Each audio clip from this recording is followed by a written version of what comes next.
This is how to sell in a saturated market. And look, I've helped coach 150, 200 marketing agency owners, entrepreneurs who are at about the 5 to 10K mark, get past the 30, 40, 50K mark in the last 2 years. And as you know, marketing agencies are it's an extremely saturated market, no matter what niche or industry you're in. The problem right now is most of the sales coaches, trainers, and gurus you are learning from have only sold inside of the coaching, consulting, and agency space, and only over the last couple of years. So they got into selling whatever they sold when the market was still wide open, and they didn't really have to deeply strategize the way they sold in order to account for a saturated market. So they maybe have 1 or 2 tactics or gimmicks that they think work really well, and then they got big enough to have the resources to overcome the competition by lower prices or beefing up their offer or whatever else. So if you want to be able to compete, there's only one way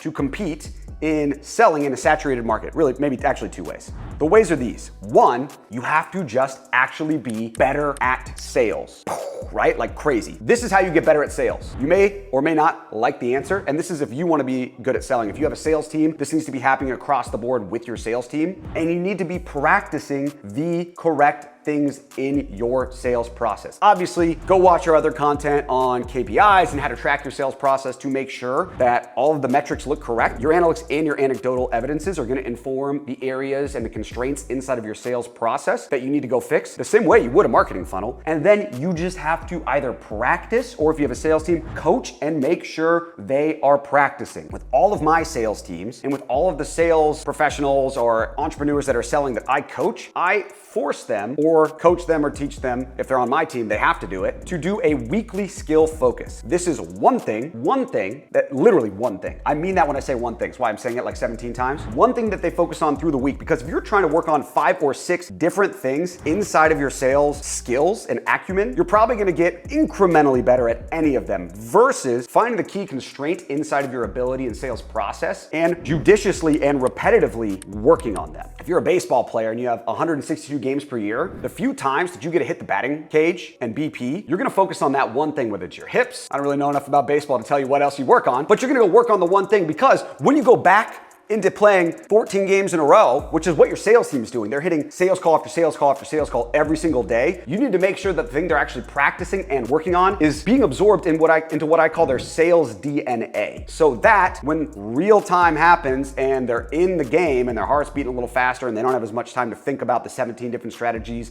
and which one's the right one to use at which point, they actually revert back to their training, which is strong, and it's got a strong foundation. That's the number one thing. You actually need to practice and work on your sales ability, and you need to make sure that you're practicing and working on the right things. The only other thing you can do to sell better in a saturated market is have a better offer. That's it. That's literally it. So if you want to sell better, if you want your sales team to sell better in a saturated market, and you already know your offering is good or that it's being sold by other people, you just actually have to be better than them. Have fun with that.